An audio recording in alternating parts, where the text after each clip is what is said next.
No sé si ahí ya estamos conectados, Sol. Sí, Santiago, ya puede empezar. Bueno, buenos días a todos. Gracias por estar enganchados en estos ciclos de Desayunando con el Cabo. Agradecemos al Consejo Argentino de Oftalmología la invitación como Sociedad Argentina de Presbicia y vamos a desarrollar el tema de presbicia actualizando el enfoque. Muy bien, a ver. Bien.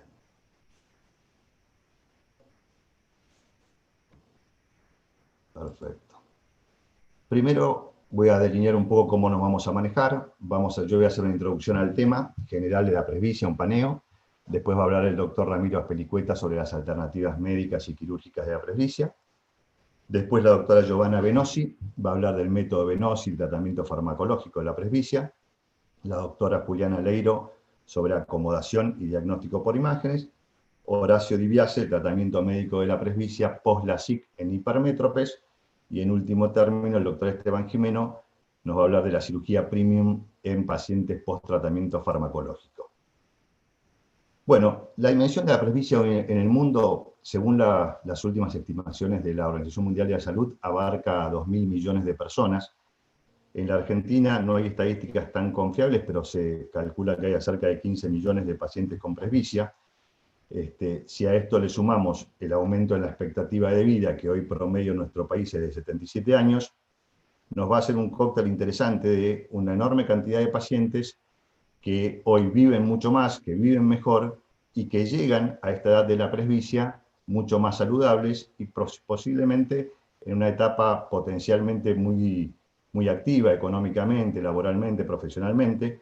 Y es entendible que con la dependencia a las distintas alternativas tecnológicas que estamos hoy colgados todos a una computadora, una tablet o un celular, esto representa realmente una limitación, que los pacientes lo viven como una discapacidad y que estamos nosotros obligados a tomar ese desafío, tener la mayor información posible de las alternativas que hoy les podemos ofrecer para justamente mejorar la calidad de vida en este espectro de pacientes que, como vimos, es muy amplio.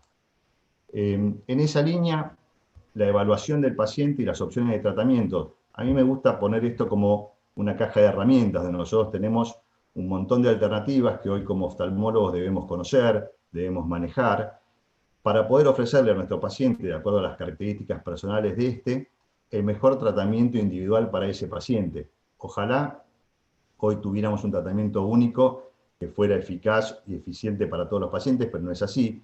Entonces, hoy debemos manejar las alternativas refractivas, tanto en anteojos, en lentes de contacto, en monovisión, las alternativas quirúrgicas que van de la mano de los láser, y las alternativas quirúrgicas que van de la mano de los lentes intraoculares.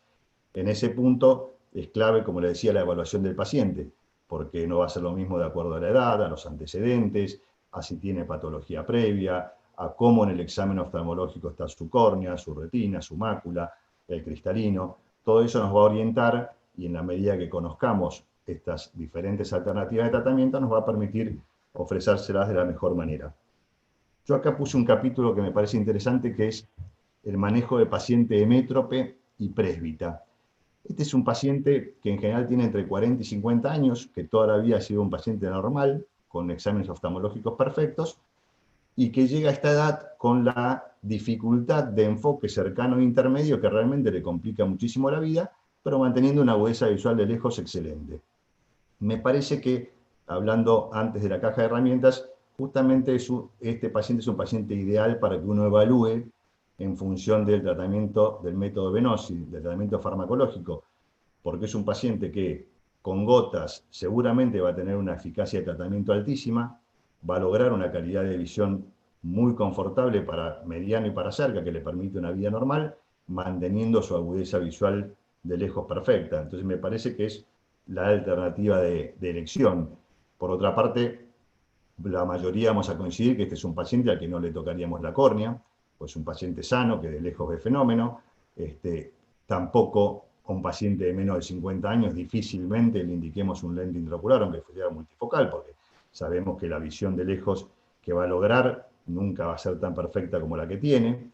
Y sí, con el tratamiento no solamente va a tener, con el tratamiento farmacológico, no solamente va a tener una evolución excelente, sino que el paciente va a estar muy confortable y va a poder estar muchísimos años siguiendo con ese tratamiento de gotas. Nosotros tenemos hoy pacientes seguidos a más de 15 años. Entonces es un paciente que tranquilamente se va a manejar fenómeno, le va a permitir una calidad de vida totalmente normal y a lo mejor en 5 o 10 años presentarse otras alternativas. Es un paciente que a lo mejor con el tiempo desarrolla una catarata, o es un paciente que en algún momento podemos decidir, como vamos a ver después en otra de las charlas, algún tratamiento con láser. Entonces este tiempo no solamente nos da un paciente cómodo, feliz, que nos recomienda y todo lo que queremos, sino que ese tiempo es un tiempo ganado, porque si nosotros pensáramos lo que le hubiéramos ofrecido a este paciente 5 o 10 años atrás, todos vamos a coincidir que no sería ni por asomo lo que le podemos ofrecer hoy, y menos lo que le vamos a ofrecer con el avance de la oftalmología y la aparatología y la industria en láseres, en lentes intraoculares y demás, dentro de 5 o 10 años. Así que me parece que es un paciente ideal para que tengamos como una muy buena alternativa el método Venosi. Bueno, aportes de la sociedad. Me pareció interesante en esta charla usar nuestra experiencia. La Sociedad Argentina de Presbicia la componemos todos médicos oftalmólogos que tenemos muchos años de experiencia en el método Venosi. Entonces, me pareció interesante que las distintas charlas transcurrieran por ahí, porque hemos escuchado muchas charlas de presbicia excelentes, completísimas, pero por ahí el cual y nuestro era aportar esa experiencia de muchos años en pacientes tratados para poder transmitírselas a todos los colegas y aparte para poder enfocar desde ahí el tratamiento farmacológico asociado a un tratamiento con láser, o el tratamiento farmacológico que a lo largo del tiempo el paciente, por una cuestión de edad, desarrolla una catarata, y ver perfectamente, como nos va a mostrar después Esteban, que se le puede colocar una lente premium sin ningún problema. Entonces, me parece que esa sería la ventaja, y estamos abiertos a todos los colegas a que se acerquen a la Sociedad de Presbicia con muchísimo gusto, para que vean cómo está el método estudiado, estadificado, publicado, con rigor científico. Hay seguimiento a más de 15 años, hay casi 30.000 pacientes tratados, nada más y nada menos, con excelente evolución. Entonces, con mucho gusto lo vamos a recibir para que tengan la información de primera mano, y no como muchas veces sucede, que es una información de referencias de otras personas o pacientes, que muchas veces ni siquiera sabemos si están haciendo el método Venosi, porque de hecho hay colegas haciendo métodos parecidos, medio sui generis, donde mezclan componentes que no tienen nada que ver con el método que nosotros avalamos y que está publicado hace años y que está, como les decía, muy documentado. Así que bueno, con mucho gusto los esperamos.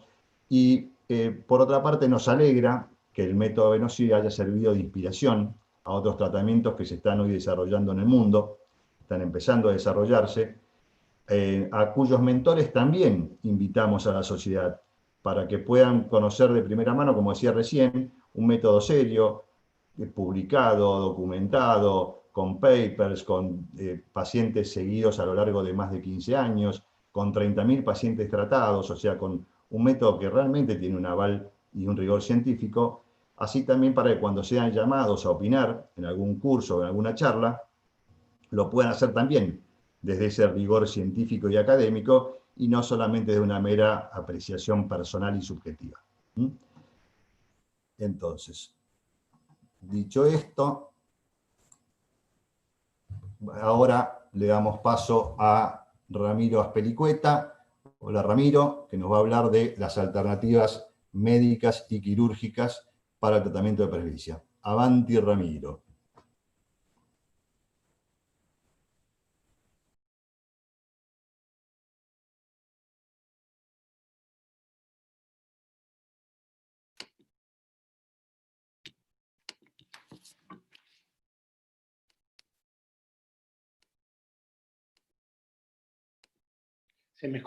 ¿Se escucha ahí?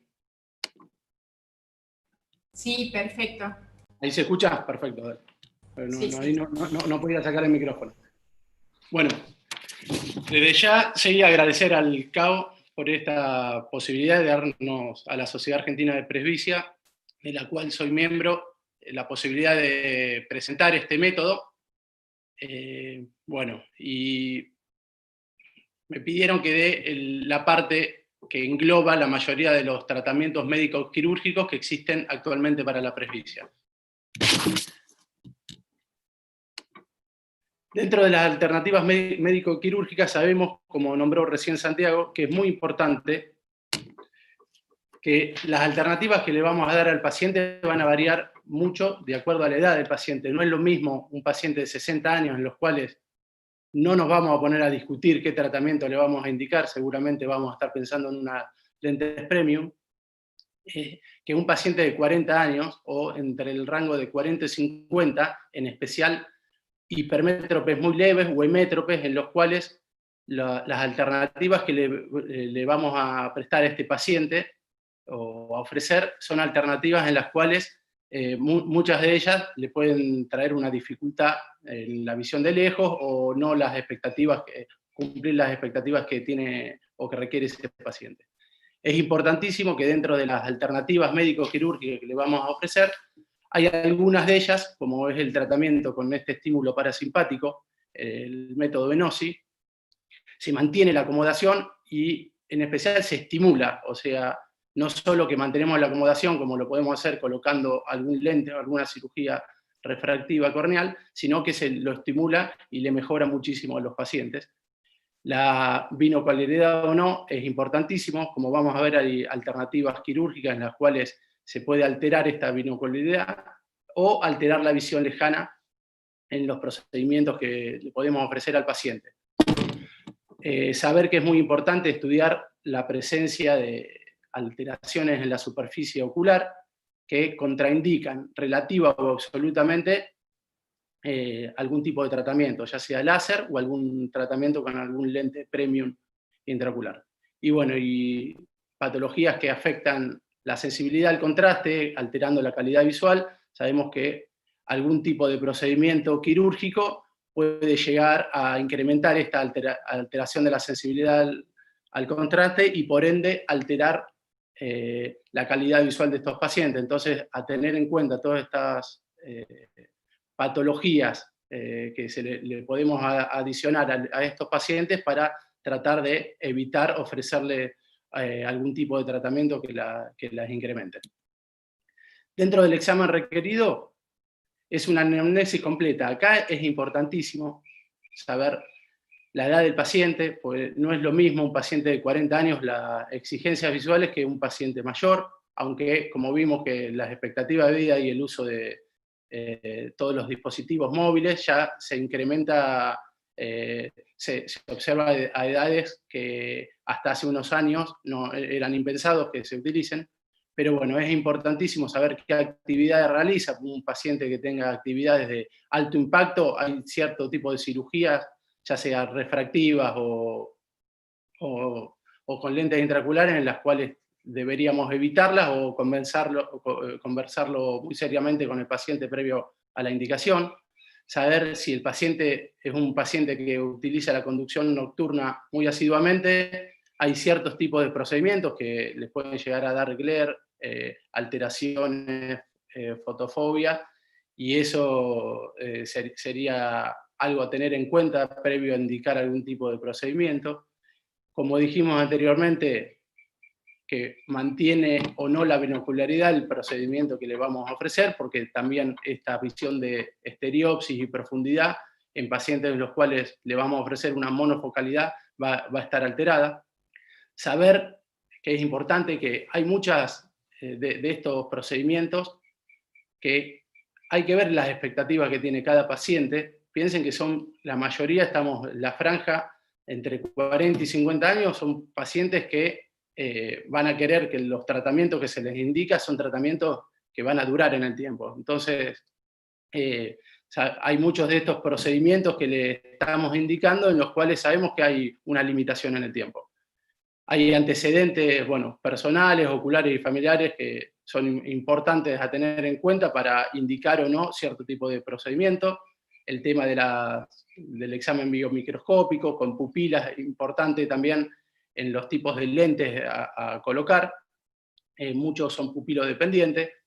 Y bueno, otras patologías que pueden encontrar, o sea, pacientes que tengan algo de catarata, ya las opciones las vamos encaminando hacia lentes intraoculares premium. Bueno, y todos estos estudios que muchos van a depender de también de la opción quirúrgica o el tratamiento médico a decidir con el paciente. Es importante también que piense que son pacientes, muchos de esos de 40 años, o sea, son pacientes jóvenes. Como acá estamos viendo recuentos endoteliales, es diferente un paciente, porque sabemos que para colocar cierto tipo de lentes como las fáquicas requieren por lo general recuentos endoteliales mayores de 2000 células, pero es diferente un paciente con 2000 células de 40 años que un paciente de 60 años con 2000 células para indicarle uno u otro procedimiento. Por eso, piensen que son pacientes jóvenes que va a estar mucho tiempo con ese lente que le estamos ofreciendo, y si están las patologías o los estudios nos dan al límite, a veces sería indicado algún tratamiento más conservador en estos tipos de pacientes. Bueno, y las mediciones, no, tampoco vamos a hablar mucho de esto porque van a depender de cada opción o cada alternativa que le estamos ofreciendo al paciente. Ahora, adentrándonos al tema del manejo de la presbicia, sabemos que existen tratamientos no quirúrgicos y tratamientos quirúrgicos. Dentro de los primeros, vemos la estimulación del músculo ciliar, como lo nombró recién el doctor Santiago, es un tratamiento que se utiliza hace mucho tiempo. Hay varios lugares que lo están usando, no solo en Argentina, sino en otros lugares de Latinoamérica y Europa, que se basa en el estímulo del músculo ciliar con una gota que entre sus componentes tiene un estímulo parasimpático. Tiene la ventaja de estimular el músculo de la acomodación, de ser un tratamiento que por lo menos el que utilizamos en la Sociedad Argentina de Presbicia con el método Venosi es binocular, o sea, tiene una excelente visión de lejos, hasta inclusive muchas veces le mejora mucho al paciente con hipermétropes leve la visión de lejos, mantiene la binocularidad, la estereopsis. Es una alternativa en esos pacientes jóvenes hemétropes que están empezando con la presbicia, muy validera y a tener en cuenta. Bueno, el tema de los anteojos, multifocales, pero sabemos que la utilización lo vemos diariamente o asiduamente en los consultorios, que la dependencia cada vez es mayor, diferente a lo que pasa con el método Venosi, y la utilización de lentes de contacto, ya sea multifocales o como monovisión. La monovisión consiste en dejar un ojo, que es el ojo dominante para la visión de lejos, y el ojo no dominante para la visión de cerca. ¿Cuál es la alteración de esta monovisión? O la dificultad de muchas veces no va a lograr una independencia absoluta de los anteojos. Como decimos, hay un ojo que los hipocorregimos para tener cierta independencia de cerca, pero no va a ser total, no va a ser para todo.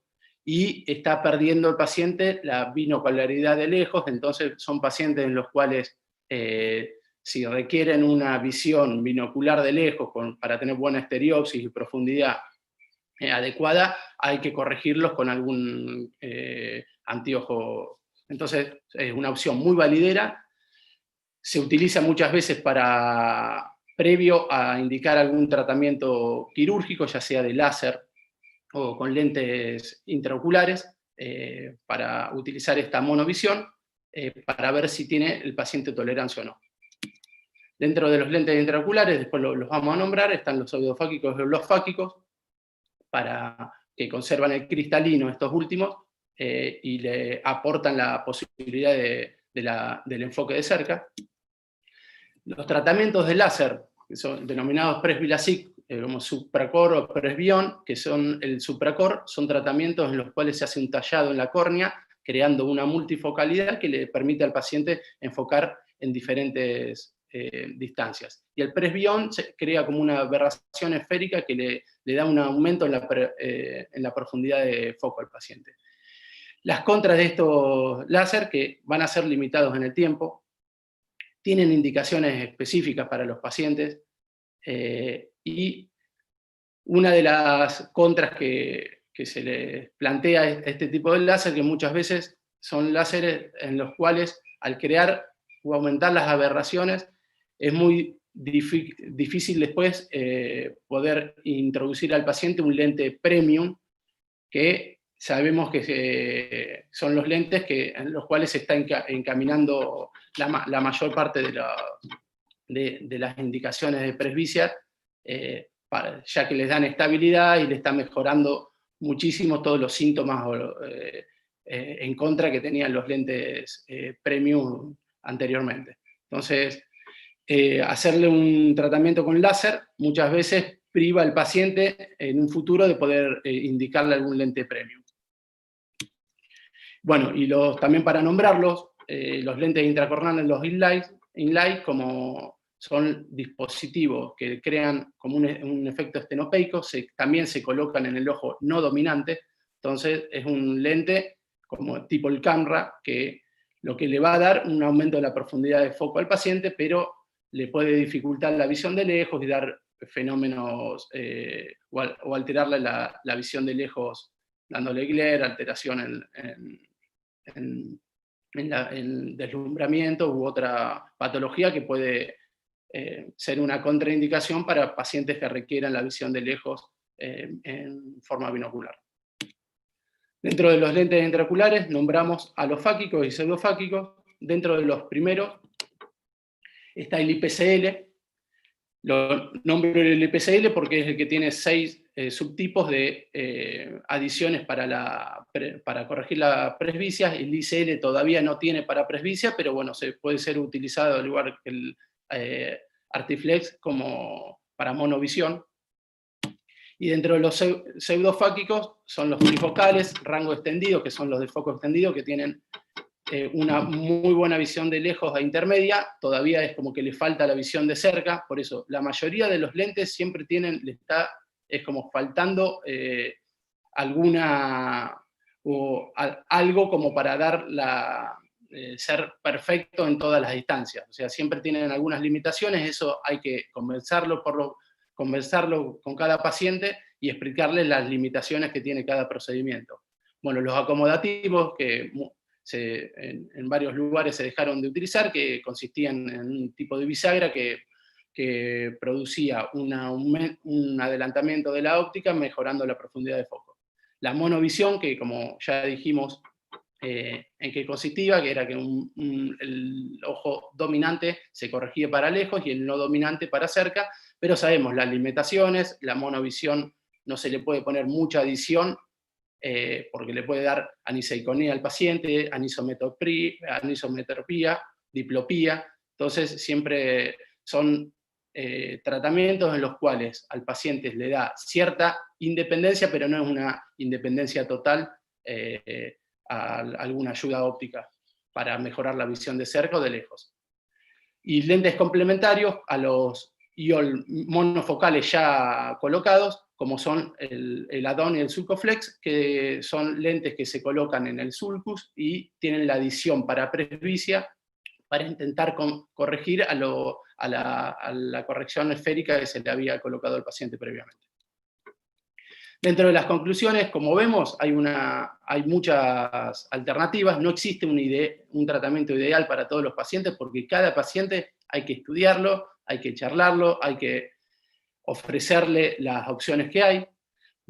Como vimos, depende de varios factores que tenga el paciente: edad, actividades, si conduce a la noche, antecedentes. Hay muchas alteraciones que nos pueden indicar al paciente uno u otro tipo de tratamiento. Es importante también las expectativas que tenga el paciente. Sabemos que muchas de las que le estamos ofreciendo son terapéuticas limitadas en el tiempo, no va a ser para siempre. Saber que hay tratamientos que son muy costosos y la eficacia no es a largo plazo. Y es importantísimo entonces que existen tratamientos en especial para pacientes, como vimos, presbitas recientes, en los cuales le podemos mantener la binocularidad, le podemos estimular la acomodación y mantenerlo sin afectar la visión de lejos y dándole una mejora muy importante en la visión de cerca, que son tratamientos no invasivos en los cuales no se está afectando ni la córnea ni el cristalino, dándole la opción en un futuro para poder realizar algún tipo de tratamiento con lentes premium. Así que bueno, muchas gracias y los dejo con Giovanna Venosi.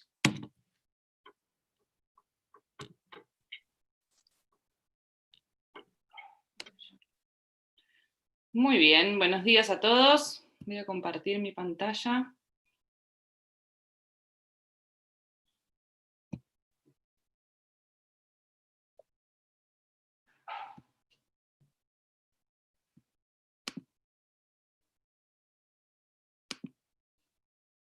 ¿Ahí se ve? Todavía no. A ver. Todavía no. Ahí está, perfecto. ¿Sí? Perfecto. Sí. Bueno, buenos días a todos. Yo les voy a hablar del tratamiento farmacológico de la presbicia, el método Venosi. Un poquito la historia, fue hace muchos años, en el 2002, cuando mi padre empezó a tratar pacientes presbitas en su consultorio, un poco haciendo lo que están haciendo otros ahora, de mezclar en sus consultorios y ver a ver qué logran, qué pueden hacer, qué les sirve, qué les pasa, etc. Eso fue en el 2002, y recién en el 2009, cuando tuvimos la primer patente, que fue la de la Comunidad Europea, empezamos a hacer la difusión, hicimos la presentación en la Comunidad Oftalmológica Argentina, y a partir de ahí hubo varios oftalmólogos, dentro de los cuales los están escuchando hoy a varios, y hay otros tantos, que se formaron para poder aplicar el tratamiento en sus consultorios. Este tratamiento está patentado a nivel mundial, en todos los continentes, en la mayoría de los países, están listados ahí como los pueden ver. En los últimos años hay varios científicos que estuvieron estudiando el rol predominante del sistema parasimpático en la acomodación. En las publicaciones, un poco lo que se dice es que el músculo ciliar es un músculo que está siempre en contracción, y que esa contracción va a cambiar o va a depender de la distancia a la que queremos enfocar.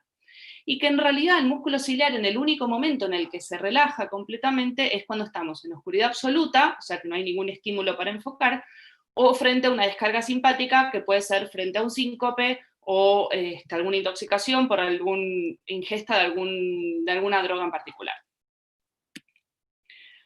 El descubrimiento en sí lo que constó fue de la combinación de un agonista muscarínico con un AINE, en donde se produjo un efecto sinérgico e inesperado, en donde se vio que se podía estimular al músculo ciliar y por lo tanto a la acomodación, sin tener los eventos espasmódicos ni inflamatorios que se conocen de la pilocarpina, por ejemplo, que es la más utilizada antes, en la antigüedad.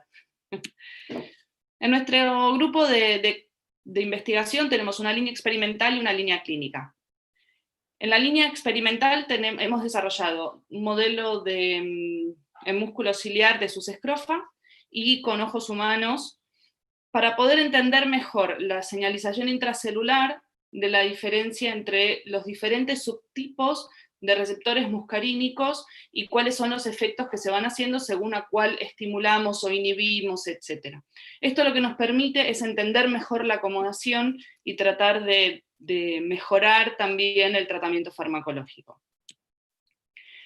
En cuanto a la línea clínica, más allá de lo que hacemos en el consultorio y con la Sociedad de Presbicia y las publicaciones, la primera publicación que hubo en el mundo con respecto a tratar la presbicia farmacológicamente, la hicimos nosotros en el 2012, ahí pueden ver la publicación, la pueden buscar en PubMed, si no ahí abajo está la referencia, y lo que hicimos fue estudiar a 100 pacientes hemétropes entre 40 y 45 años con 5 años de follow-up.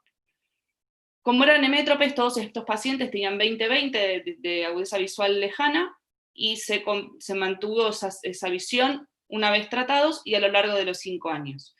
Y su agudeza visual cercana, no corregida, fue en todos los pacientes de Jagger 1, y tampoco tuvieron modificaciones durante esos 5 años. Cuando hablamos de acomodación, hablamos de la capacidad que tiene el ojo del ser humano de enfocar en todas las distancias. Y este mecanismo es un mecanismo dinámico que es muy rápido y muy complejo. De hecho, falta mucho por saber al respecto. Un poco lo que estaban diciendo tanto el doctor Justice Cornea como el doctor Azpilicueta, voy a entrar un poquito más en detalle de cómo es que funciona el tratamiento farmacológico. Y creo que acá la gran diferencia que hay con respecto al resto de los tratamientos disponibles para la presbicia es que es un tratamiento que actúa a nivel de los 3 puntos de la tríada clásica de la acomodación. Entonces, por un lado va a estimular al músculo ciliar, lo que va a permitir el cambio conformacional y de posición del cristalino. Por otro lado, va a estimular a los músculos del iris, por lo tanto va a generar una miosis, que no es una miosis fija, pero va a mejorar la profundidad de foco, y eso también ayuda. De hecho, naturalmente, todos cuando queremos enfocar más de cerca, generamos una miosis. Y por otro lado, al ser binocular, vamos a mantener la convergencia y por lo tanto la estereopsis, lo cual también es una gran ventaja. Por eso nosotros hablamos de que podemos rehabilitar la acomodación. Si bien a los oftalmólogos nos encanta la tecnología, nos gusta medir todo lo que podemos, medir lo que realmente vemos todavía es un desafío y todavía no se ha podido lograr. Y en cuanto a la acomodación, que es este mecanismo tan complejo, también estamos acercándonos, pero no hay un solo equipo o un solo método que esté validado científicamente, que esté publicado, que nos permita realmente aseverar que lo que estamos midiendo es la acomodación. Sin embargo, nosotros lo que más utilizamos es la UVM. Y como pueden ver acá en las imágenes, no voy a entrar mucho en detalle porque eso les va a hablar ahora la doctora Leiro a continuación. Van a ver que se disminuye la cámara anterior, luego de colocarse las gotas, es decir, de estimular el músculo ciliar, aumenta el espesor del cristalino y se puede ver también cómo se mueve el músculo. Pero todo eso se lo voy a dejar a la doctora Leiro, así que vamos a saltear esto. Otra forma de tratar de medir la acomodación es la curva de desenfoque. No sé si se ve mi cursor, pero en esta línea inferior marrón son los pacientes antes del tratamiento, y en esta línea celeste, que es la superior, se ven los pacientes una vez tratados. Y como se puede observar, a 40 centímetros, la agudeza visual del paciente es de 0,9. Todos los que hacemos algún tipo de tratamiento refractivo, ya a esta altura entendemos que la superficie ocular es fundamental para la calidad de la visión. El paciente puede haber sido después de un procedimiento quirúrgico de cualquier tipo, haber quedado en 20/20, de lejos, de cerca, no importa, pero la calidad visual está muy relacionada con la superficie ocular. Y nosotros también quisimos saber qué es lo que pasaba con la superficie de nuestros pacientes.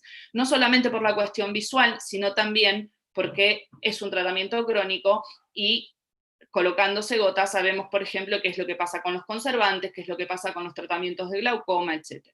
Entonces, en el 2018 logramos publicar este trabajo, que lo realizamos en 30 pacientes masculinos durante un año de tratamiento, entre 45 y 55 años, no tenían patologías ni sistémicas ni oculares, no tomaban ningún tipo de medicación, ni se colocaban ninguna gota, eran no fumadores y tenían un cuestionario de McMoonies normal. Lo que se hizo con los pacientes fue revisarlos antes de comenzar el tratamiento y volverlos a revisar una vez que habían estado durante un año colocándose gotas diariamente. Lo que se les hizo en el protocolo de evaluación fue el cuestionario de McMoonies, el Schirmer test, el break-up time, se le tiñó la córnea con fluoresceína, la conjuntiva con verde de lisamina y rosa de bengala, y se les realizó citología de impresión. En estas 3 figuras vamos a ver los resultados. En la primera se puede observar los resultados de Schirmer test, pretratamiento y al año de tratamiento. Vemos que no hay una gran diferencia. En la segunda imagen, en la segunda figura, podemos observar el break-up time, lo mismo, pretratamiento y un año posterior al tratamiento, en donde vemos que sí hubo una mejoría, lo cual indicaría que después de un año de tratamiento mejoró el film lagrimal. Y en cuanto a las tinciones, vemos que tanto la fluoresceína como el verde de lisamina y el rosa de bengala también mejoraron notoriamente, lo cual habla de una mejoría en la superficie córneo-conjuntival. En cuanto a la citología de impresión, el 33,3% de las muestras no sufrieron cambios, el 23,3% empeoró y el 43,3% mejoró al año de tratamiento. Es decir, que acá los resultados de este trabajo, de este estudio que realizamos, lo que marca es que los pacientes, después de estar tratados durante un año diariamente, mejoran la superficie córneo-conjuntival sin alterar mucho la producción de la lágrima. ¿Cuál es nuestro paciente ideal? Porque como bien decía Ramiro, es fundamental saber elegir cuál es el paciente. No todos los tratamientos son para todos los pacientes. Eso pasa en la medicina en general, no solamente en la oftalmología. Y como todos, este tratamiento también tiene su paciente ideal y es el paciente présbita, hemétrope, joven, entre 40 y 55 años. Va a depender fundamentalmente de la situación del cristalino y que no tenga patologías asociadas. A los pacientes lo primero que se les hace es un examen oftalmológico completo, en donde se les realiza refracción, agudeza visual de lejos y de cerca, se le evalúan las forias, porque también es muy importante para sostener una lectura, la biomicroscopía, examen de la retina, toma de presión, obviamente, cicloplegia, que también es fundamental para poder medir la realidad refractiva de ese paciente, y fondo de ojos para evaluar también la retina periférica. Con todos estos resultados, vamos a saber cuál es la combinación de las distintas concentraciones que usamos en el método Venosi para estimular la acomodación de ese paciente. El paciente espera en la sala de espera unos 20 minutos más o menos, y ahí vamos a poder lograr ver cuál es el resultado visual, que va a ser el primer resultado que vamos a obtener de ese paciente, lo que nos va a permitir saber si este tratamiento es para este paciente o no es un tratamiento que se lo podemos ofrecer, o es mejor ofrecerle otro tipo de tratamiento. Entonces, como decíamos, es fundamental la correcta selección del paciente. ¿Qué es la correcta selección del paciente? Es un paciente que tuvo una buena respuesta visual, que cumplió con las expectativas del paciente, porque no siempre tener un buen resultado en cuanto a la agudeza visual significa que es un buen resultado para ese paciente, si lo que está esperando es otra cosa, y tiene que estar dispuesto a colocarse gotas diariamente, sin dudas. Después es importante saber cuál es la medicación que le vamos a colocar y que el paciente entienda qué es lo que está haciendo. Si el paciente no comprende cómo funciona el tratamiento y qué es lo que él tiene que hacer para que esto lo pueda sostener en el tiempo, va a ser muy difícil tener adherencia. Entonces ahí tenemos por ahí algún paciente que puede abandonar en el tiempo, lo cual es una picardía. Es simplemente explicarles al paciente qué es lo que va a suceder. Entonces, lograr la expectativa y hacer seguimiento en el tiempo. Esto es un tratamiento crónico, tenemos pacientes tratados hace más de 17 años, y obviamente esos pacientes necesitan sí o sí controles periódicos para ver cómo les está yendo, y además seguir haciendo prevención en la oftalmología, que sabemos que después de los 40, 50 años aparecen un montón de otras patologías que no van a estar relacionadas con el tratamiento, pero que hay que seguir haciendo screening y prevención. Para mostrarles los resultados, les voy a traer que cada vez ya estamos más cerca de que se publique este trabajo, que es un trabajo que lo van a poder ver en pocos días en Open Access, en una de las series de revistas de ARVO, en el TBST, en donde lo que hicimos fue, el propósito de este trabajo era evaluar la seguridad y la eficacia del tratamiento en los pacientes tratados, y logramos un follow-up de 8 años. Fue un estudio de casos de series, retrospectivo, en donde incluimos a 910 pacientes entre 40 y 59 años, como les dije, en 8 años de seguimiento. Los criterios de inclusión fueron que fueran hemétropes, entre menos 0,50 a 1 dioptría de refracción esférica cicloplégica, más o menos la mitad fueron hombres, la mitad mujeres, es lo mismo que nos pasa en la realidad en el consultorio, sin patologías oculares asociadas, 1 año por lo menos de tratamiento, o sea que todos los pacientes que tenían menos de 1 año en el método Venosi no se incluyeron en este trabajo, y los pacientes estuvieron controlados a la semana, al mes, a los 3 meses y después cada 6 meses. En cada uno de estos controles oftalmológicos lo que se les realizó fue un cuestionario en cuanto a su disconfort o los efectos adversos que pudieron haber aparecido.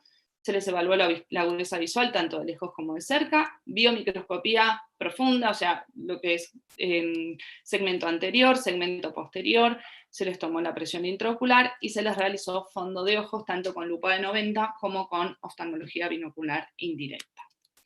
En esta primera figura lo que vemos es la distribución de los pacientes según sus edades. Es rápidamente visible que la edad media de los pacientes fue entre 48 y 49 años, y la moda de 46. En esta tabla lo que vemos es el método que utilizamos para este estudio. Dividimos a los pacientes en 8 grupos según la cantidad de años que estuvieron con el método Venosi. Por ejemplo, en este grupo hubo 144 pacientes que estuvieron tratados durante 8 años. En el segundo grupo hubo otros 175 pacientes que estuvieron tratados durante 7 años. Y así sucesivamente con cada uno de los grupos. Esta tabla lo más importante que tiene es evaluar la agudeza visual cercana, pre- y post-tratamiento, y donde vemos que en todos los grupos, indistintamente de la cantidad de años en los que estuvieron tratados, tuvieron una mejoría de alrededor del 75%. En esta segunda figura, lo que observamos es justamente la agudeza visual de cerca no corregida, pre- y post-tratamiento. Por ejemplo, en este grupo de columnas, los pacientes tratados durante 1 año. Es decir, al principio, antes del tratamiento, tenían una media de Jagger de 4.42 y al año de controlarse seguían con un Jagger de 1.18 de media.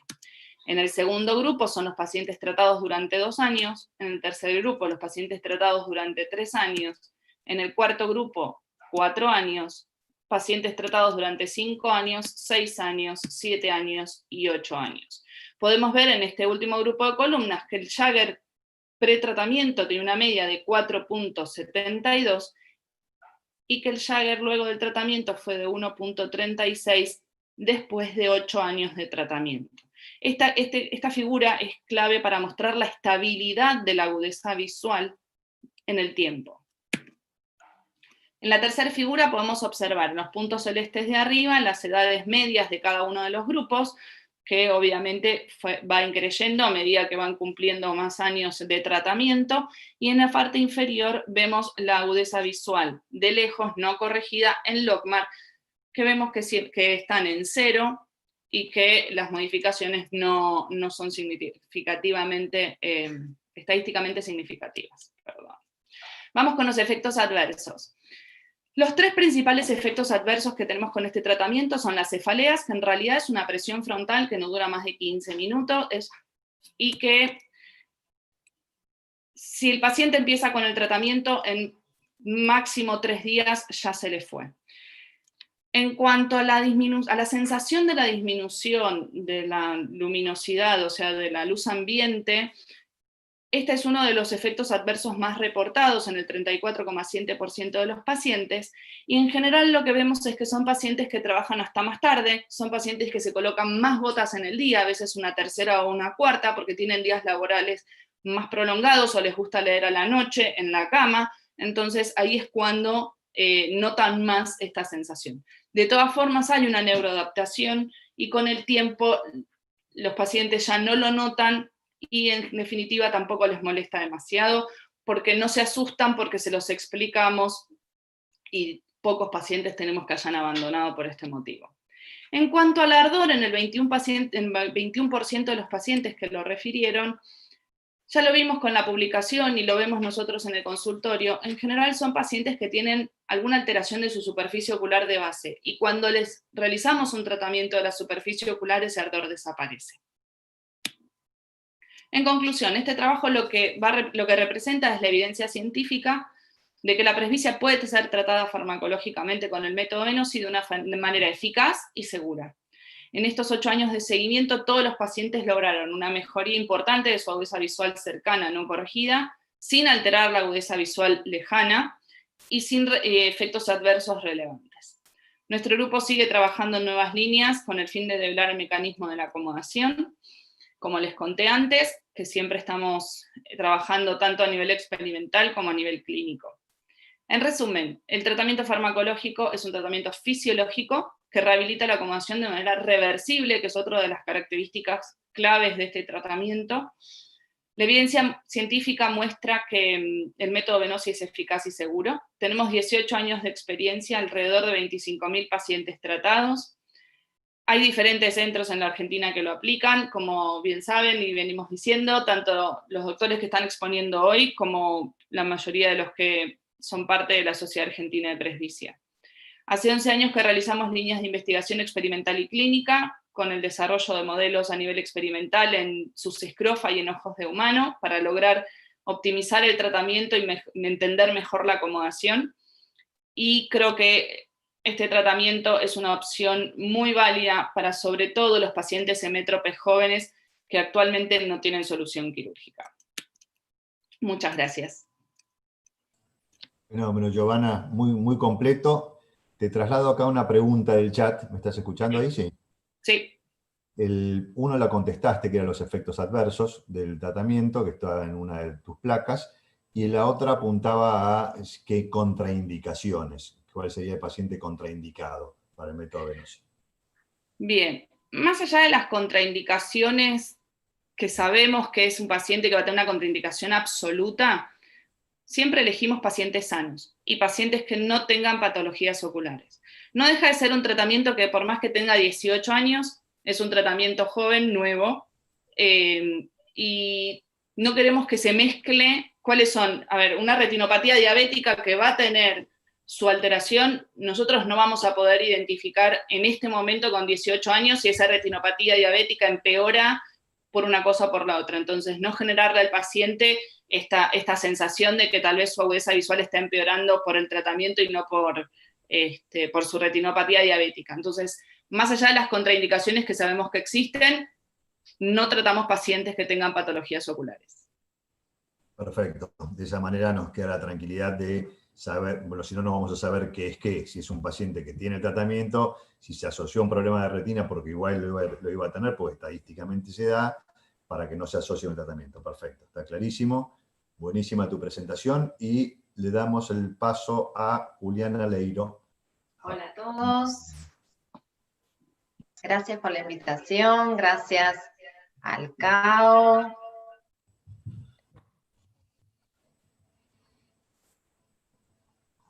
Ahí podemos ver. Santi.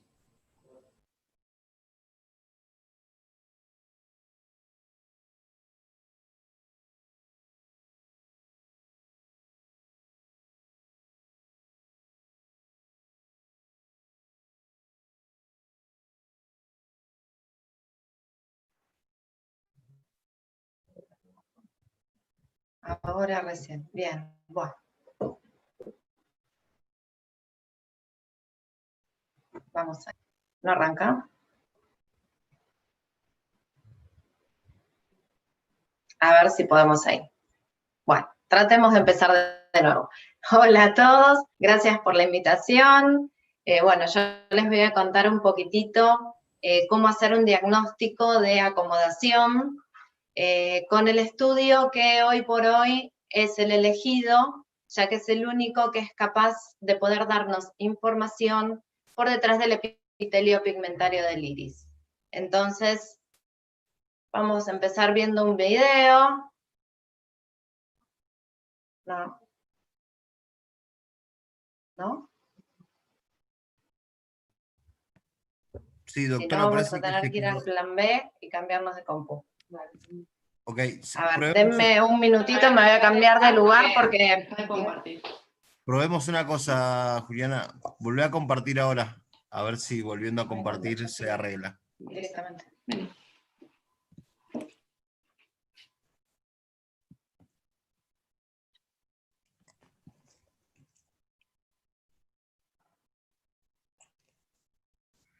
¿Ahí se ve? Sí, perfecto. Sí, perfecto, ¿eh?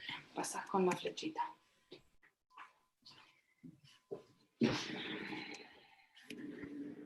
Bien, el video no se ve. Bueno, empecemos de nuevo. Como les decía hace un ratito, es el único estudio que nos permite ver por detrás del epitelio pigmentario, por lo tanto es el estudio de elección en este momento para nuestros pacientes presbitas, ¿sí? Bien, entonces, vamos a hablar un poquitito de qué es lo que tenemos que ver cada vez que estudiamos a un paciente que está acomodando. Lo que primero nosotros tenemos que tener en cuenta es que hay una contracción del esfínter ciliar. El esfínter ciliar es el músculo ciliar, que es un músculo liso, es un silicio, a diferencia de otros músculos que tenemos en el organismo. El 1% de sus fibras se estabilizan en la raíz del iris. El 1% restante se extiende hacia los procesos, o entre medio de los procesos, y el 98% se inserta en las fibras de SPAM, que son aquellas las que van a transmitir hacia la cápsula la contracción y dilatación de este músculo. Entonces, cuando nosotros miramos el iris, nos estamos quedando con el 1% de la información. Todo el resto pasa en otro lado. Se produce la relajación de las zónulas para que esa cápsula cambie su disposición, cambie sus curvaturas, el cristalino, y nos permite el enfoque en distintas distancias. El cristalino entonces se desplaza hacia adelante, disminuye en sus radios de curvatura, aumenta su espesor y disminuye la distancia que existe entre la cápsula anterior del cristalino y la cara posterior de la córnea. Se produce la contracción pupilar. Sí, es cierto, es necesaria, ¿sí? Es una miosis cincinética y el avance del borde pupilar.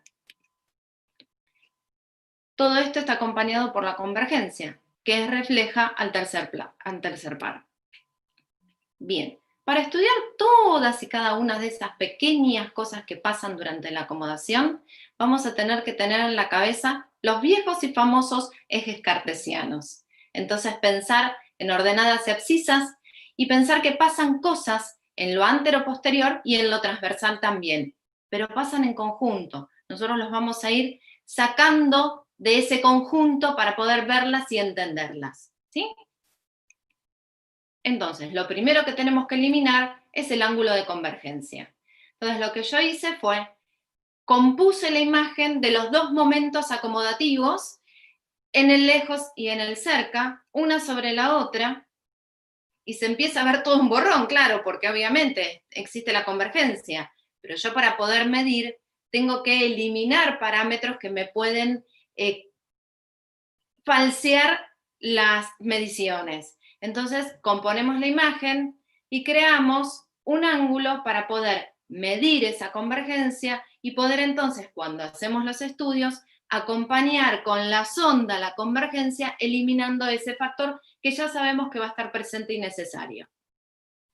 Bien, entonces tenemos nuestros dos momentos. Acomodamos en cerca, acomodamos en lejos y vamos a componer de nuevo la imagen para poder ver qué es lo que pasa en conjunto en esos dos momentos.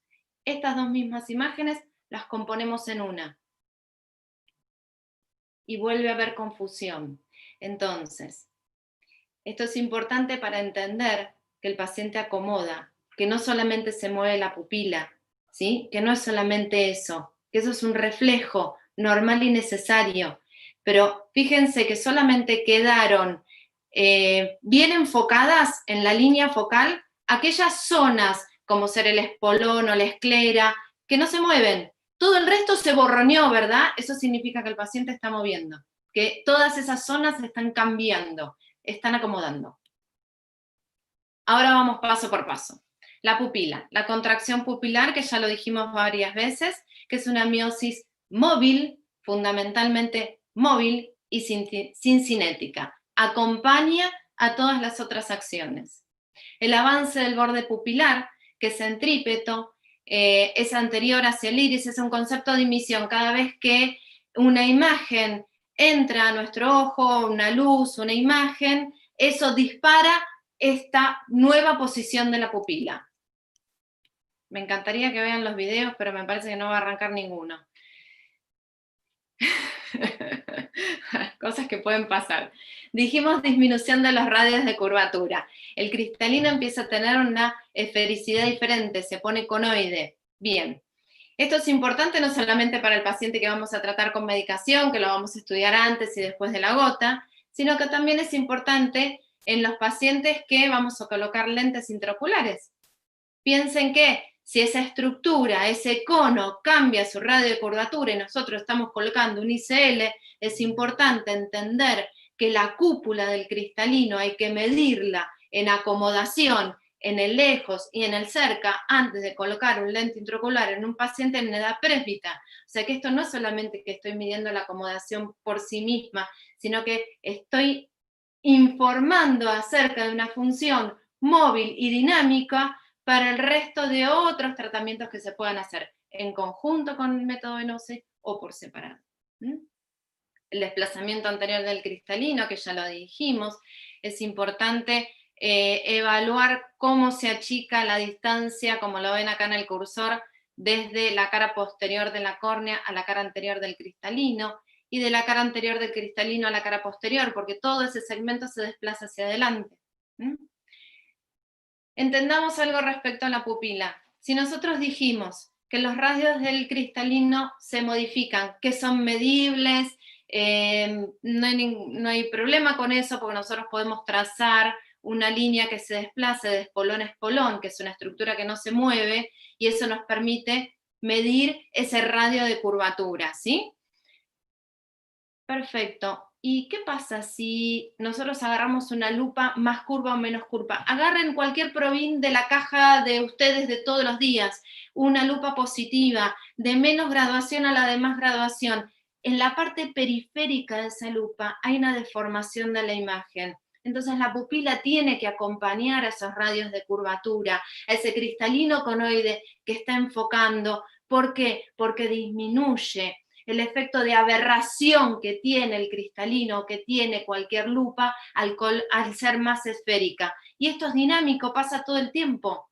Nosotros no enfocamos, como les muestro en una imagen, a lo lejos y a lo cerca. Estamos moviendo nuestro cristalino todo el tiempo. Entonces esa pupila debe acompañar, porque entonces ayuda a disminuir la aberración normal, dada la curvatura diferente que tiene el cristalino cuando estamos enfocando.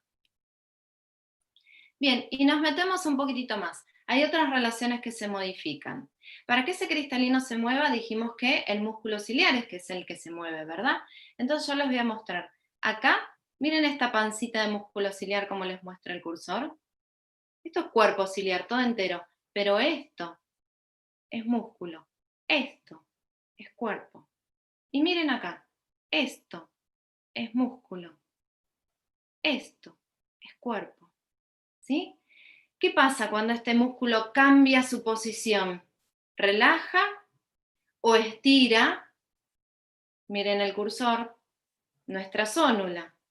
Entonces cuando pasa eso, nuestro cuerpo ciliar todo completo se desplaza hacia adelante, nosotros lo medimos como TCPD, que es la distancia medida a 500 micras del espolón, porque si les vengo diciendo que todo esto es dinámico, tengo que encontrar una estructura que no sea móvil para poder decir fehacientemente el resto se movió. Bien, nuestra estructura fija, no móvil, es el espolón. Y si a 500 micras medimos lo que sucede desde esta zona hacia la cara anterior del cuerpo ciliar, cuando ese músculo contrae y dilata, ¿qué es lo que hace? Que el cuerpo ciliar se desplace hacia adelante y se desplace hacia adentro. Por lo tanto, esa distancia TCPD se modifica cuando enfocamos. Y esa cúpula de cristalino, de cúpula de cristalino también se modifica, pero lo más importante es que el músculo ciliar se modifica. Tiene una distinta disposición para que todo eso se afloje y ese cristalino se abombe. Y eso es medible, ¿sí? Los vuelvo a recordar, cuando miramos la pupila, miramos solamente el 1% de las fibras que estabilizan la raíz. El 98% de las fibras de ese músculo ciliar están insertadas a las fibras del fan, que son aquellas que transmiten la contracción y dilatación de ese músculo, por más que, como explicó Giovanna, el músculo está en una semicontracción permanente, es más fácil hablarles de contracción y dilatación del músculo para entender que se está moviendo, ¿sí? Y esas fibras, esas 98% de fibras de fan son las que transmiten esa contracción y dilatación para que se mueva el cristalino y nosotros enfoquemos. Bien, ¿lo queremos ver un poquitito mejor? Para verlo un poquitito mejor, nosotros tenemos que cambiar la línea focal del equipo. Los equipos tienen una línea focal que está más o menos a los 12 de la pantalla, ¿sí? Si tienen una pantalla numerada. Si nosotros queremos ver toda la estructura, desde córnea hasta cara posterior del cristalino, hay algunas cosas que se nos van a perder. Pero si nosotros, como yo les dije al principio, tenemos en nuestra cabeza los ejes cartesianos y pensamos en que hay distancias que se mueven tanto longitudinalmente como transversalmente, después podemos ir a buscar específico, ¿sí? En este caso, buscamos específico para mostrarles nuevamente. Cuerpo ciliar, miren el cursor. Músculo ciliar. Zónula. Ahí. Se insertan como flechas dentro del cuerpo ciliar. Y esto, curvado, el vitrio. Si nosotros somos capaces de ver esto, toda esta información es importante. Primero, para entender qué es lo que sucede en la acomodación. Segundo, para tomar a veces una decisión quirúrgica o de tratamiento. Necesito de un complejo zonular completo, que no me falten fibras, que estén todas sanas, que el vitrio esté sano, tanto para decidir una cirugía de una catarata, para decidir colocar un ICL, para decidir hacer un tratamiento farmacológico. Si esta estructura no está completa y no está sana y no está dinámica, no hay respuesta en una acomodación, ¿sí? Y en el caso de los pacientes que van a ser operados con un ICL, por ejemplo, si no entendemos que esto es dinámico y que se puede mover y que se puede dañar ese cristalino porque se está moviendo y porque choca contra el lente, porque no tenemos un buen volt, es porque no miramos esto. Bien, esto era una serie de videos que evidentemente no van a arrancar, pero para entender que todas estas partes que hablamos de a poquito, que las fuimos sacando del contexto y una por una las fuimos estudiando, pasan todas a la vez y que así hay que entenderlas. Muchas gracias. Gracias, Juliana. ¿Está el doctor Dibiase? Excelente. ¿Ahí me escuchás, Juliana? ¿Me escuchás ahí, Juliana? Yo no te estoy escuchando. A ver.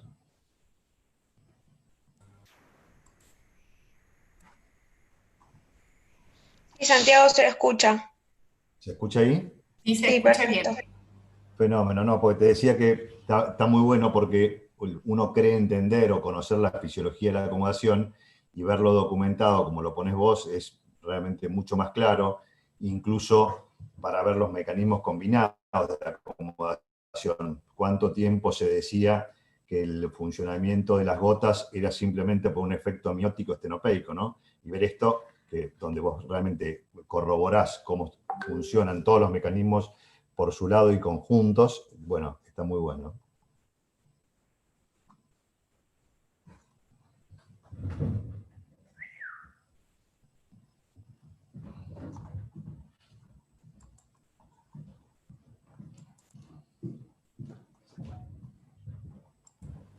No sé si van a responder las preguntas del chat.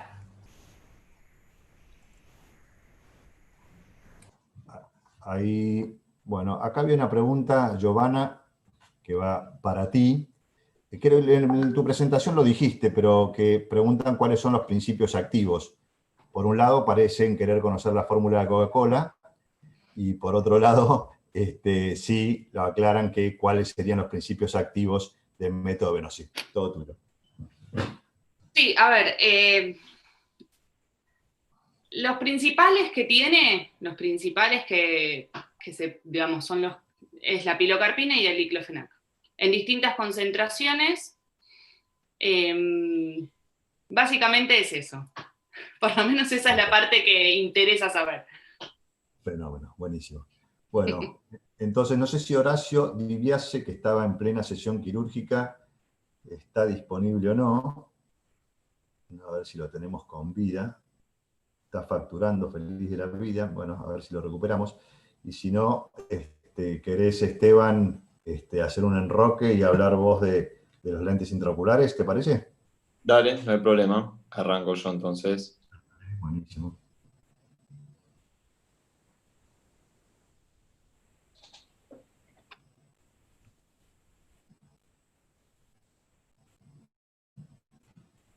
Bien, no sé si ahí se ve la pantalla.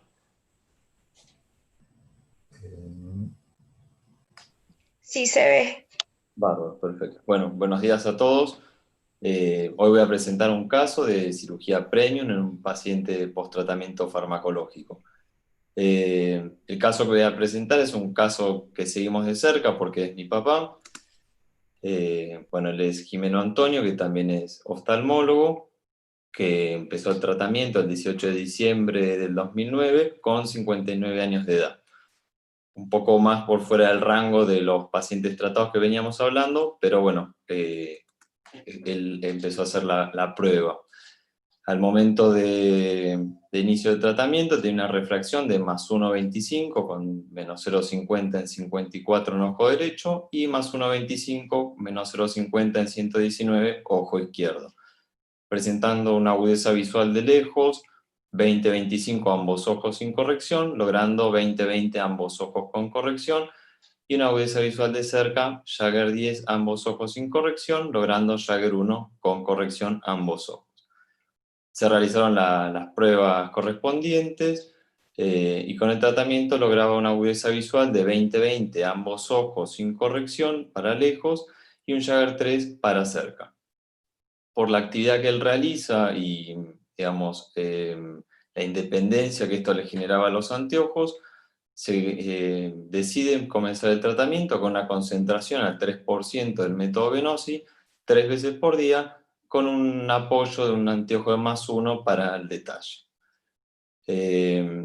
Los años fueron pasando y las cataratas comenzaron a hacer, digamos, su efecto sobre la acomodación del cristalino, y bueno, más de 8 años de tratamiento que a los 67 años ya le costaba un poquito más ver de cerca.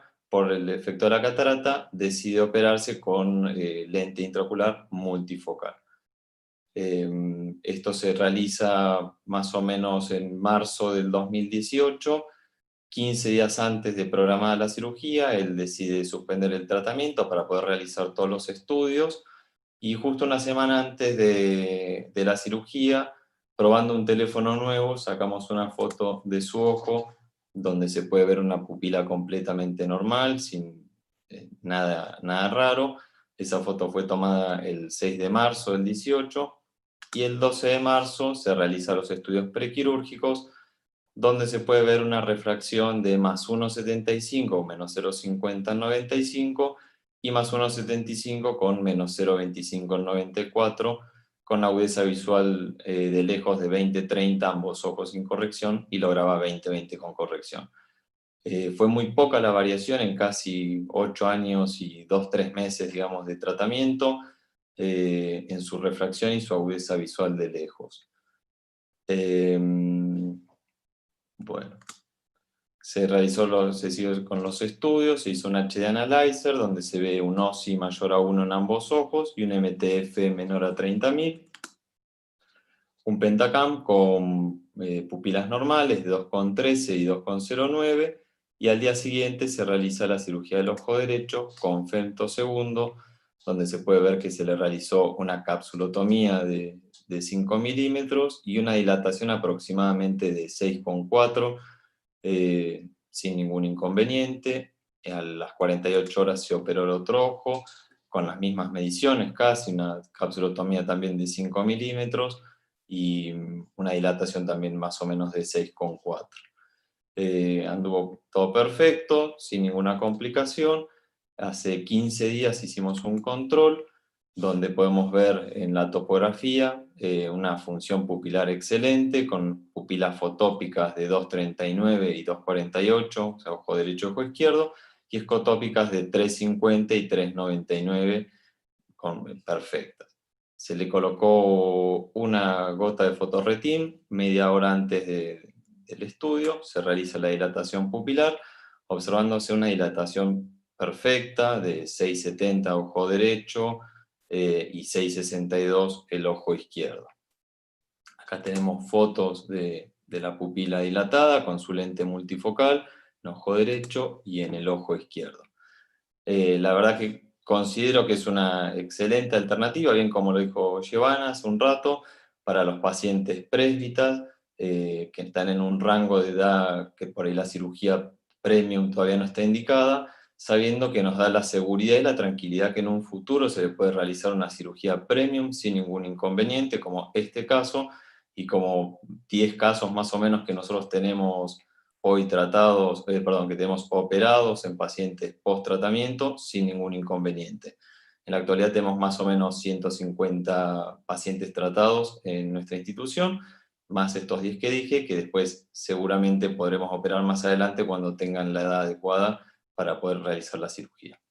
Nada más que eso, quería agradecerle a Giovanna por la invitación, a mi papá por hacer de paciente y bueno, a todos ustedes también. Muchas gracias.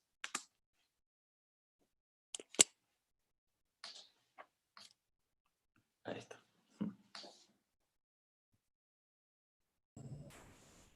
Bueno, gracias Esteban, buenísimo. El más importante fue tu viejo, que es el que puso el ojo. El que puso el ojo, tal cual. Estamos de oídas, el crack es él. Sí, tal cual. O sea, él comenzó, bueno, en el 2009, como dijo Giovanna, cuando la patente más o menos ahí fue que salió, digamos, a conocimiento de todos, y comenzó ahí el tratamiento, y bueno, muy conforme con los resultados, y te digo, fueron 8 años de tratamiento, y así como hoy lo habíamos hablado un poquito, como él lo usaba el tratamiento y se sentía seguro con los resultados que tenía, lo pudo recomendar a sus pacientes, que eso me parece que no hay mejor prueba que eso. Lo mismo que después con la cirugía, con sus resultados obviamente también le pasa lo mismo.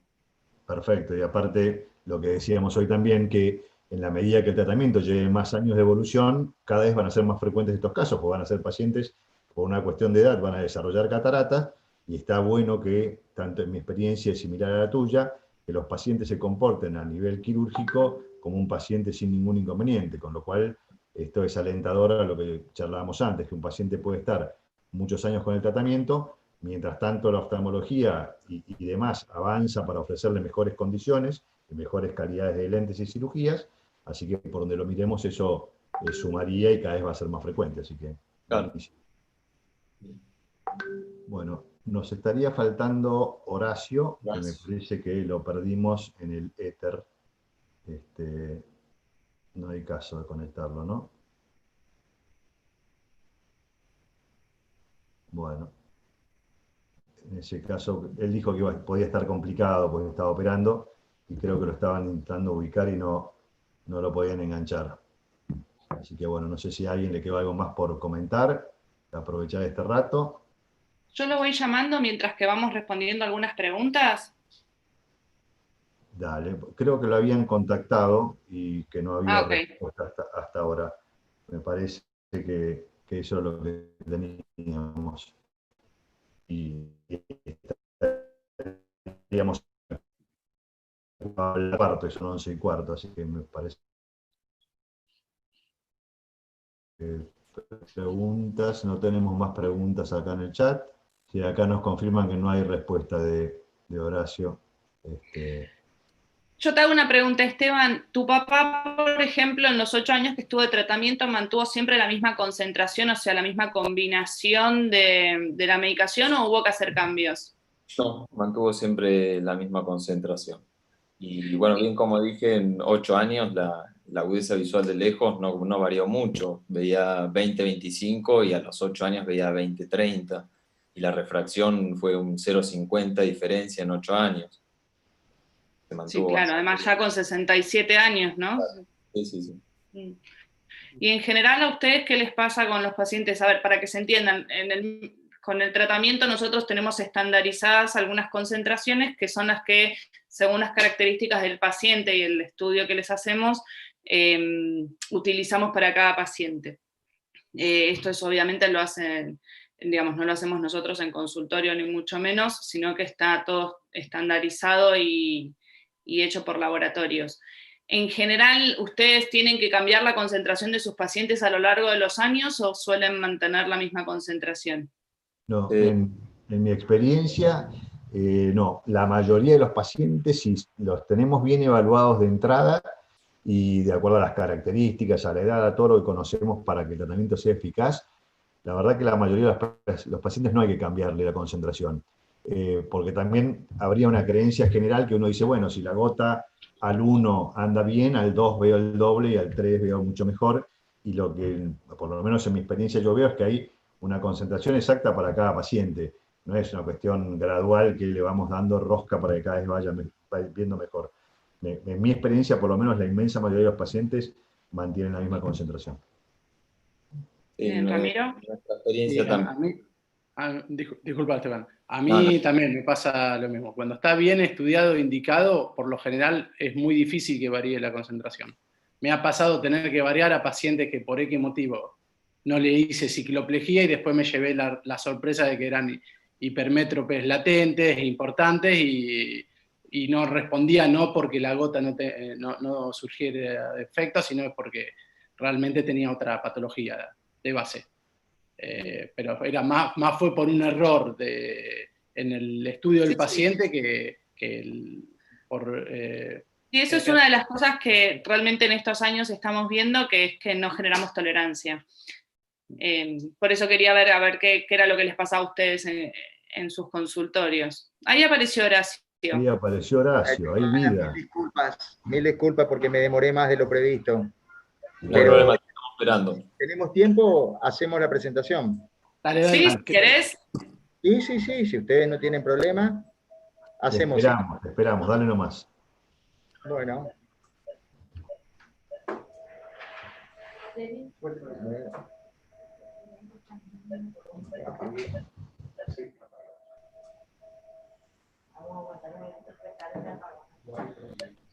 ¿Dónde está acá? Acá está, compartir pantalla. Okay.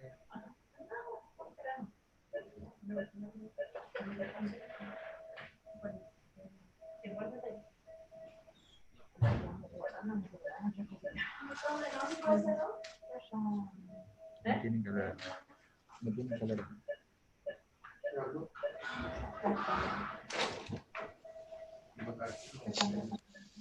Doctor, ¿dónde dice presentas? Ahí estamos, ahí estamos. Ahí estás. Bueno, entonces, mil disculpas nuevamente porque justo era mi día de cirugía programada y pensé que iba a terminar antes. Así que pude escucharlos más o menos mientras operaba y disculpen el aspecto también. No hay problema, Horacio, avanti. Yo voy a presentar tratamiento, o sea, el uso de las gotas del método Venosi post tratamiento láser de hipermetropía.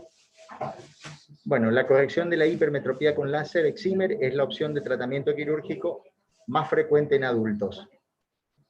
Los límites aceptados para el LASIK hipermetrópico son menores que para el LASIK miópico y se recomienda solo para hipermetropías bajas a moderadas, de +3 a +4. Bueno, las limitaciones o las dificultades que ofrece el tratamiento de la hipermetropía con láser es que solo corrige la visión de lejos, que tiene regresión a corto plazo. Como opción, digamos, hacemos hipercorrección en algunos casos justamente por la regresión, y que hay una dependencia de gafas para visión cercana, y ahí yo agrego la opción del tratamiento médico de la presbicia. Bueno, ¿qué es la regresión en hipermetropía? La regresión se define como el retorno de la refracción desde la refracción objetivo hacia el error refractivo original. En pacientes sin cirugía hay un desplazamiento de 0,6 dioptrías cada 10 años entre los 50 y los 65 años. Y, bueno, Day y Watt encontraron, digamos, en un estudio que la queratometría permanece estable desde el primer año hasta los 18 y proponen que la regresión puede ser debida a cambios fisiológicos, cilios lenticulares, antes que a la regresión de la corrección a nivel de la córnea. Es decir, todo lo que nos contaban hoy sobre acomodación, mecanismos de acomodación y cómo modifica el uso del tratamiento, la acomodación, justamente la regresión fundamentalmente se produce porque lo que hay es un cambio acomodativo. Bueno, yo voy a presentar unos casos. En general yo prefiero, después de los 50 o 55 años en pacientes hipermétropes, utilizar lentes multifocales para la corrección, ya que el excimer láser puede producir aberraciones de alto orden, junto con algunas dificultades o complicaciones que pueden aparecer, lo que cambia la calidad de la superficie corneal y después nos va a imposibilitar en un futuro probablemente utilizar lentes premium, lentes multifocales. Entonces, si es posible y el paciente puede, después de los 50, 55 años, un hipermétrope, la primera opción en mi caso sería hacer un implante de una lente premium. Pero justamente, bueno, las limitantes son económicas en general y eso hace de que optemos por el tratamiento con excimer láser, que la mayoría de las prepagas lo reconocen. Este es un paciente que tenía una refracción de más 3 y más 2,20, ojo derecho y más 2,25 el ojo izquierdo, y el plan quirúrgico era dejarle el ojo derecho, que es el dominante, en menos 0,25 y el ojo izquierdo en menos 1. Bueno, este es el esquema que me da el EX500, que es el excimer con el que yo trabajo.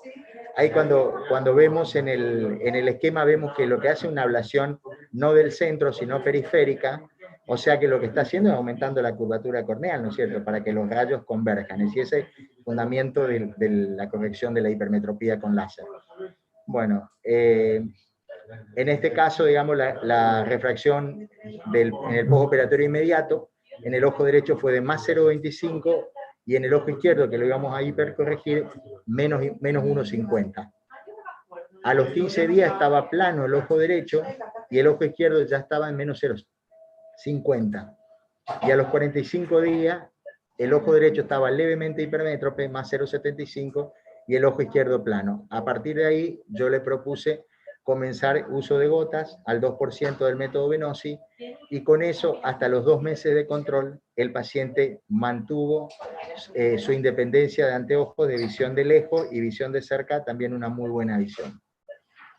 Bueno, el otro es un paciente de 59 años, de nuevo lo mismo, por una cuestión económica elegimos el excimer láser para corregirlo, y el plan quirúrgico similar, ¿sí? El ojo derecho, siempre el ojo dominante, dejarlo lo más cerca digamos, del cero, y el ojo no dominante, una hipercorrección leve. Cuanto más, esto es un puntito, cuanto más joven el paciente, uno puede jugar con hipercorregirlo un poquito más. Bueno, lo mismo el esquema del láser, y el resultado es que también a los 15 días ya comenzamos a darle gotas al 3%, ¿no es cierto? Y a los 4 meses el paciente se mantenía con una hipermetropía leve, con una excelente visión de lejos y una aceptable visión de cerca. Y el caso clínico 3, que es un paciente también de más de 50 años, que es el mismo plan quirúrgico. Bueno, me paso directamente porque yo fui el que me demoré. Digamos, es lo mismo, a partir de los 15 días comenzamos con gotas al 3% para poder estabilizar la refracción del paciente. Entonces, como conclusión, digamos, lo primero que había, es decir, permita a los pacientes una independencia de las gafas por mayor tiempo. Económico y seguro frente a otras alternativas.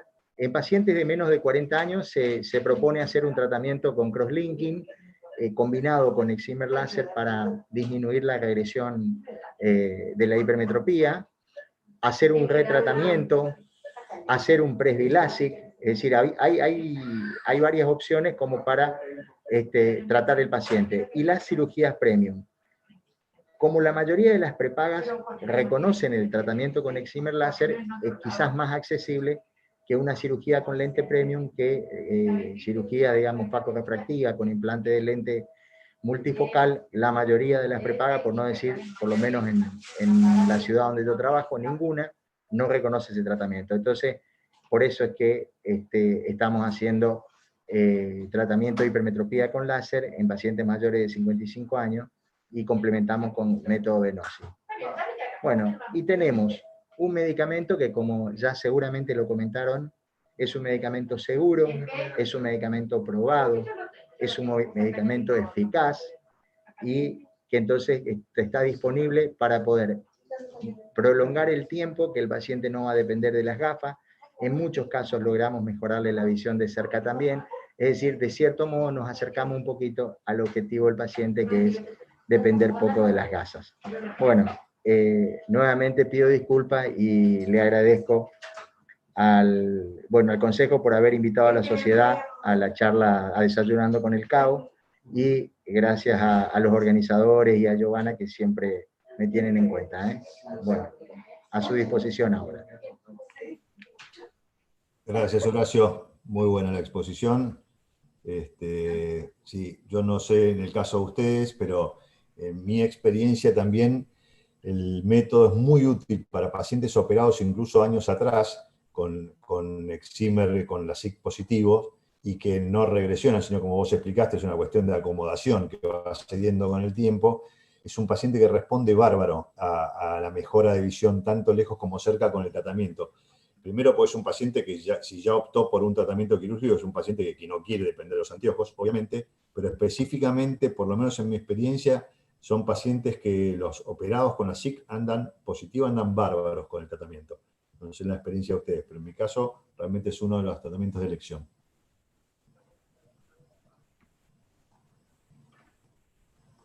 Sí, totalmente. Yo también, Santiago. Sobre todo los pacientes hipermétropes, jóvenes.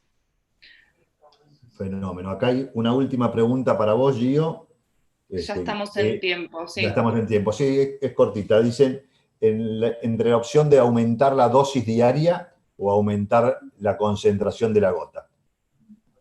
¿Cómo manejar con el otro? Depende del motivo. Habría que ver en un caso en particular cuál es el inconveniente o la situación puntual. Eso va a depender. La dosificación del tratamiento depende sobre todo de la actividad diaria de cada paciente, y la concentración va a depender de las características tanto ópticas como, como generales de la visión de cada paciente, así que va a depender de la situación. Perfecto, en línea con lo que decíamos antes, si uno evaluó bien el paciente y la concentración es la adecuada, probablemente sería aumentarle la dosis. Sí, en general. A ver, yo lo que creo que acá es clave y fundamental, que lo dijimos todos y creo que quedó muy claro, es que hay que saber elegir el paciente. Y lo otro es que realmente esto tiene sus indicaciones y hay que saber aplicarlo, no es cualquiera que puede ponerse a mezclar pilocarpina con un antiinflamatorio o carbacol con diclofenac, no importa, o sea, mezclar y ver qué pasa. O sea, esto realmente está estandarizado, está protocolizado, y tiene digamos, su curva de aprendizaje. Creo que todos ustedes lo pueden decir, digo, llevan más de 10 años aplicándolo y saben que no siempre se obtiene buen resultado. Esto creo que fue Ramiro que dio un ejemplo de, bueno, no le hice una cicloplegia y después me di cuenta que debería de indicarle otra medicación. Esto pasa y me parece que es importante transmitir que no es lo mismo que mezclar. Clarísimo, clarísimo. Bueno, por eso, un poco lo que decíamos antes, transmitirles a todos los colegas que se acerquen, que en la Sociedad de Presbicia con muchísimo gusto le vamos a habilitar toda la información, porque la idea es justamente que sumemos una herramienta más a la caja de herramientas para pacientes que van a estar fascinados y felices con este tratamiento. Bueno, yo en lo personal agradecerles a todos, una vez más al CAO, y bueno, nos veremos en algún otro Zoom pandémico, seguramente. Esperemos que falte menos para juntarnos. Que nos abran la tranquera, por favor. Bueno, muchísimas gracias. Aprovecho que la veo a la doctora Mariela. Muchas gracias, Mariela, también por ayudarnos a coordinar esto. Y gracias, un saludo Mariela. Para todos, que tengan un buen día. Éxitos, Horacio.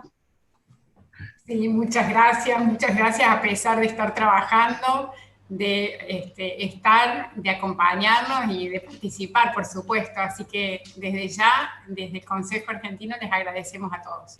Y los esperamos el próximo lunes en otro Desayunando. Muchísimas gracias. Gracias a Sol también. Saludos.